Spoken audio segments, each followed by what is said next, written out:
Bonjour à tous, nous voici pour un petit débrief de la Pro League pendant que vous êtes encore un petit peu dedans, que l'actu reste un petit peu chaude. Et surtout, on va s'en servir pour savoir qu'est-ce qu'on doit exactement en retenir de cette Pro League. Et on va start avec les déceptions. Falcons n'y arrive toujours pas, et cette fois-ci, c'est pas la faute des BO1. Il faut vraiment se rendre compte que le projet Falcons, pour le moment, c'est la catastrophe. Une équipe de ce calibre-là doit en théorie être en mesure de proposer du beau jeu. Et aujourd'hui, c'est pas le cas. Et même contre toute attente, c'est bien Dupré qui va être l'un de leurs meilleurs joueurs individuellement parlant. Et j'ai l'impression que Falcons se confronte aux mêmes problématiques que Vitality avait eu en 2022 jusqu'à cette fameuse Pro League en 2023. Et notamment après ça où Apex a décidé de reprendre un petit peu le bateau. Et ce qui était le plus important, la vision de jeu. Chose auquel se confrontent aujourd'hui Falcons. On a quand même ce noyau dur du côté de Hens avec Snappy au lead, plus l'arrivée de Zonic, coach de Vitality, et l'arrivée également de Magisk, on peut dire aussi Dupré, qui avait quitté le navire, enfin forcé de quitter le navire pour laisser sa place à Flamesy. Maintenant la question c'est combien de temps vont-ils donner à ce projet? Autre déception fatalement, Eternal Fire. Après un major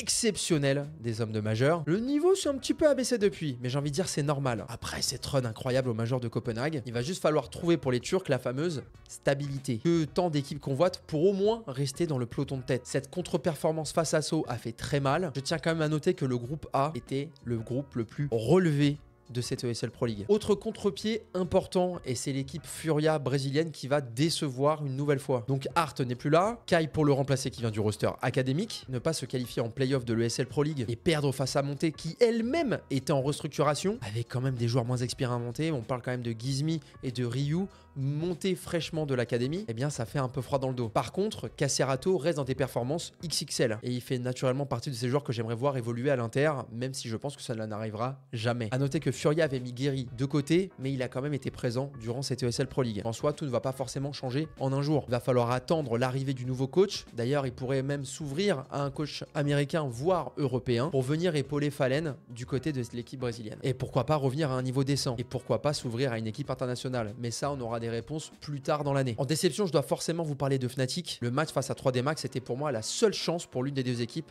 d'accéder à ces playoffs. La performance XXL de départ d'avoir été chercher un match face à VP aurait dû donner une dynamique à cette équipe, dynamique qui va finalement s'écrouler dans un duel entre des joueurs qui se connaissent très bien. Après cette défaite, c'était la guerre, et espérer se qualifier relevait d'un exploit presque impossible. Je vous l'ai dit, le groupe était relevé, tu te retrouves ensuite à devoir te taper du Eternal Fire ou du FaZe ou du Virtus Pro, et tout ça dans le lower bracket. Naturellement, le chemin s'est arrêté face aux hommes de Jame, qui cette fois-ci ne se feront pas surprendre. Dernière équipe que j'attendais forcément avec un meilleur niveau ou au moins une qualification, c'est Heroic. Cette défaite face à NIP ne doit jamais arriver, peu importe ta position. Des changements étaient déjà opérés du côté du staff qui souhaitait bench Nikodos pour Dexter. Malheureusement, le Danois n'a jamais réussi à trouver son équilibre au sein de l'équipe, et ses performances en Dancy dans un poste si important au sniper, qui se doit d'être impactant, lui a naturellement coûté sa place. Après, ce n'est pas uniquement dû à cela que Heroic a perdu, mais ça a suffi pour bench Nikodos. En tout cas, c'est une sous-performance de la part d'Heroic qui, je pensais, être capable d'atteindre ses playoffs. Allez, on va passer aux équipes qui ont naturellement étonné un petit peu tout le monde. Et on va commencer avec 3D Max, obligatoirement. Chaque match était sous haute tension, peut-être parce que c'était des Français qui jouaient. Mais surtout, ce que j'ai retenu, c'est qu'ils ont réussi à se surpasser. Et je pense naturellement que l'arrivée de Gravity y est pour quelque chose. Face à Sceaux et Fnatic, le visage montré était parfait. On a vu ce match face aux Portugais, qui était largement un match à leur portée, mais qui aurait pu leur coûter très cher, notamment avec cette petite performance d'Arrosdos sur Inferno. Mais 3D Max n'a rien lâché, Maka n'a rien lâché, et ils vont aller chercher déjà cette première victoire sans lâcher une carte. Et ça va même s'enchaîner avec Fnatic dans un duel fratricide, avec des joueurs qui se connaissent bien. Afro et Body ont été en équipe avec Lucky, Exercice et Joko. Et dans un petit duel à l'ego, Body et Afro malheureusement n'ont pas montré leur vrai niveau. Et encore une fois, 3D Max ne va lâcher aucune carte. Après, face à Astralis, c'était normal. On savait que la marche était assez haute et les Danois étaient dans une performance exceptionnelle, littéralement en mission dans cette Pro League. Mais l'objectif était déjà presque rempli, atteindre des playoffs d'un tournoi T1. Preuve de l'évolution de l'équipe. Vient le moment qu'on attendait tous. Ce match face à G2, face à Monessi, face à Nico, et je vais pas vous mentir, j'en ai eu des frissons. Ils rentrent sur Nuke d'une manière époustouflante. Le premier side était si beau à regarder. Ils se battaient ensemble. G2 n'arrivait pas à produire son jeu en terreau. Le pire, c'est que G2 a voulu mettre du rythme dès le départ, mais ça a été calmé par l'équipe française. Mais comme à chaque fois, et ça il ne faut pas l'oublier, des erreurs vont être commises. Et face à une équipe comme G2 qui a plus d'expérience et plus de protocole, ça switch de side et là, plus rien ne sort. Sauf ce magnifique clutch évidemment de Lucky. Lucky remaining. Clean find there. Isolated for the time being. And there you go. Tech9 him down. Oh no. Oh no. That's the kill. The work of Nico as the belt of utilities. Smoke, flash, and the nade. Time is ticking.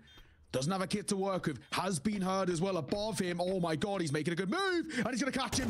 That is a ridiculous clutch. A monster move. On va passer sur Anubis. Et là, 3D Max vont nous régaler. Ils vont attraper G2 par le col. Lucky, Maka, Joko sont en mission et vont littéralement foudroyer G2. Et ce petit clutch de V4 magistral sur le A, image. Let them cross. Just get in behind. Joko spots and drops. There's a chance. And a plant behind the smoke too. Orb spotted.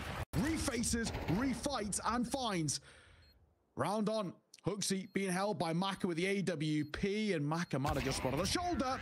And Maka don't miss. Not those. G2 ne va pas s'en relever. 1-1. Et là, on arrive vraiment dans un scénario où on commence vraiment à y croire. Mais là, le problème, c'est qu'on arrive sur Inferno. Et malheureusement, l'aventure s'arrête ici pour 3D Max. La game, malheureusement, ils la perdent sur la première. Il y avait des possibilités sur Nuke, mais une fois qu'on arrive sur Inferno, on le sait, ça allait être très compliqué pour 3D. Toutefois, je salue vraiment leur performance parce que d'une part, ils nous ont fait vibrer. Le niveau de jeu qu'ils ont été capables d'afficher était étonnant. Peu importe le résultat, c'est une très grande réussite pour 3D Max. Et j'ai vraiment hâte de les retrouver dans les prochaines compétitions. On switch et on va forcément parler d'Astralis. L'équipe danoise avec Device au lead est un grand oui. Yabi et Stone sont métamorphosés depuis son arrivée. Lui-même, Perfo Snipe, ils vont s'assurer les quarts de finale d'entrée de jeu en abattant FaZe en phase de groupe. Ils vont foudroyer Liquid en playoff et vont pousser Vitality dans leur retranchement sur une troisième carte. Je pense qu'on est tous unanimes après avoir eu une période très compliquée côté Astralis. Cette fois-ci, c'est peut-être le renouveau de l'équipe danoise. Et le nouveau capitaine risque de tout bousculer pour cette année, qui s'annonce potentiellement exceptionnelle de leur côté.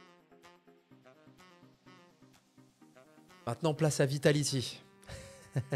Il fallait évidemment qu'on en parle, puisque c'est encore une fois l'équipe que tout le monde garde en bouche. Vitality dans cette Pro League, c'est quart instant. Ça bat la meilleure équipe du monde FaZe en quart de finale. Et ensuite, ça bat pour moi l'une des meilleures équipes du tournoi, Astralis. Ça va en finale de la Pro League, mais malheureusement ça s'écroule. C'était clairement pas le visage qu'on attendait de Vitality. Surtout avec les deux prestations qu'on venait de voir. Il y a une vraie frustration sur cette finale, ressentie je pense de la part de tous. Mais chaque carte était une souffrance pour Vitality dans cette finale. Premier side de la première carte, ils perdent 9-3. Premier side de la deuxième carte, ils perdent encore 9-3. Premier side, troisième carte, ils vont perdre 10-2. C'est vraiment pas comme ça que tu dois rentrer dans un match et surtout dans une finale. Surtout quand tu es Vitality. Le problème, c'est que ce type de match arrive naturellement quand tu t'y attends le moins. Beaucoup crient encore au scandale par rapport à Mezi et qui doit potentiellement se faire bench. Pour ma part, je reste encore sur mes positions par rapport à lui. La dynamique Vitality 2024 n'est pas encore trouvée. L'équilibre du roster n'est pas encore présent et c'est pas la faute entière de Mezi. Pour beaucoup, vous le comparez à un mauvais joueur au vu de ses performances individuelles récentes et de ses statistiques qui ne parlent pas pour lui. Mais pour ceux qui l'ont déjà suivi dans ses précédentes line-up, non, Mezi n'est pas un giganoob. C'est un bon joueur qui a sa chance de pouvoir jouer aux côtés de Ziwo. Le problème, c'est qu'il n'est pas forcément en confiance, d'une part individuellement parlant, mais aussi dans le jeu de Vitality. Et ça se sent. Peut-être un manque de caractère. Il a de belles fulgurances, parfois, mais ce qu'on demande en théorie dans une équipe comme Vitality, c'est que le joueur soit bon et constant. Il avait la lourde tâche déjà de remplacer Magisk. Et vraiment, on va pas se mentir, l'écart entre les deux fait super mal au fiac. Après, quand vous voyez Magisk aujourd'hui chez Falcons, on comprend vite que le système mis en place chez Vitality lui permettait de mieux s'exprimer. Et c'est exactement ce que tente de faire le staff accompagné de Dan. Comment faire en sorte que toute l'équipe joue à son maximum dans chaque game. On parle de Mezi, mais j'ai également vu Spinks avoir des petites baisses de performance dans des matchs importants. Croyez pas que j'ai oublié la demi face à FaZe sur la troisième carte, parce que la Inferno de Spinks était catastrophique. Aujourd'hui, dans cette Pro League, face à FaZe et Astralis, on parle quand même de Spinks qui est le deuxième joueur, on va dire star player derrière Ziwo. Est-ce que dans ces statistiques que je vais te montrer là, on n'espère pas plus d'un joueur que de ce calibre? Et c'est sur ce terrain-là où j'ai envie de vous amener aujourd'hui. Oui, Mezi doit être meilleur individuellement et trouver sa place au sein de l'équipe. Et vite, pas en enlevant Mezi que tu vas gommer toutes les problématiques aujourd'hui de chez Vitality. Par exemple, la finale, ils ne la perdent pas à cause de Mezi. Vitality n'a tout simplement pas joué à CS. Et là où je vais rejoindre certains, oui, Mezi doit mieux jouer. C'est une réalité. Mais ne vous attendez pas à ce qu'il fasse 40 kills par game parce qu'il ne l'a pas été pris pour ça. Maintenant, on va faire les comptes depuis l'arrivée de Mezi. Vitality avec Mezi, c'est 5 tournois tier 1. Je compte pas les Spring Groups car c'est un échauffement à ciel ouvert. Fall Final et World Final de remporter, une finale de perdu face à Moose et une demi face à FaZe. Et parmi ces tournois-là, seul Kato a été une vraie catastrophe. Alors si on parle en termes d'exigence, je trouve qu'on est plutôt bon côté Vitality. Côté spectateur, on va être exigeant. Mais les comptes sont plutôt bons pour le moment. Mais par contre, il va falloir retrouver ce fameux équilibre dans l'équipe pour que tout le monde puisse jouer à son plein potentiel. Car de grosses échéances arrivent, notamment au niveau de cet été, avec l'Electronics World Cup ainsi que Cologne. Et on espère que Vitality, en tout cas, réussira ces échéances-là. En ce qui concerne Virtus Pro, je vais pas trop m'étaler sur le sujet. Je vais même pas m'étaler du tout parce que j'ai été très déçu quand même du niveau du jeu affiché. Malgré l'arrivée d'Electronics toute fraîche, je m'attendais à un petit peu mieux. Je suis peut-être un peu aussi exigeant avec cette équipe.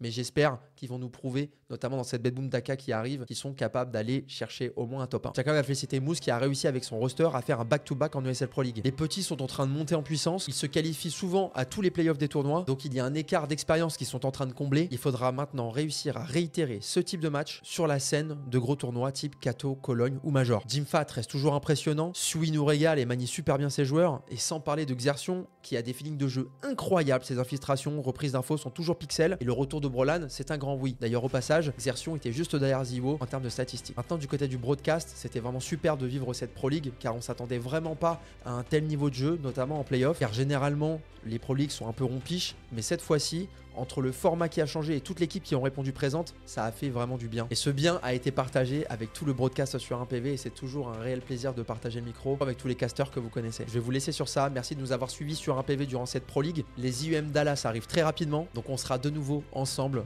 pour les regarder et nous pour les commenter. Je suis en live régulièrement sur Twitch, donc n'hésitez pas à me suivre dessus.